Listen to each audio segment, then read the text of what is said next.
นกโรอายัมพัทันตาธรรมัสสวนกโรอายัมพัทันตาสุนันโตโพนโตเยเทวาสมาคตา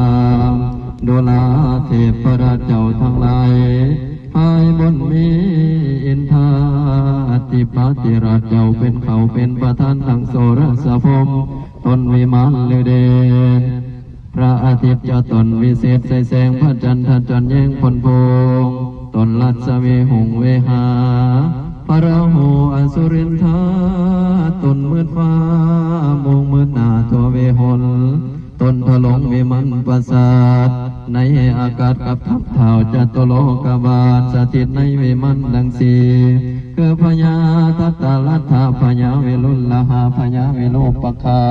พญาโกเวรุราชเจ้าเป็นเขาแก่เทพราชเจ้าทั้งหลายอัญญายังโยทุกภูภาสัตตบริพันธ์จึงพร้อมกันมาถวายบาตรทั้งพญานาคประหลาดฟังนาทีหลวง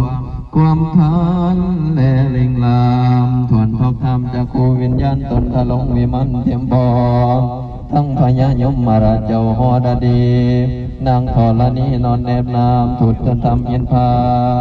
นางน้อยเมฆลาอันหักษาอยู่ในสุดแห่งเมืองคนในกังวลเลยยันนำทุกจนทำเย็นพาในไปนาเลยยันกลัวควงเขตพื้นแผ่นปัตตภีบงกรณียมยาถูกแรงลามหาไม่นิโคตโพสีตั้งเจดีย์แก้วโก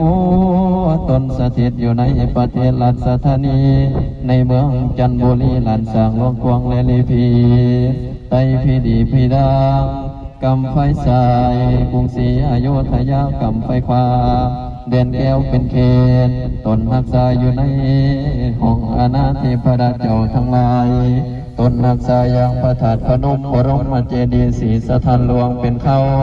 เทพราชเจ้าตนรักษาอย่างจตุพบาลผู้นำรอดอดห้องนั้นหลวง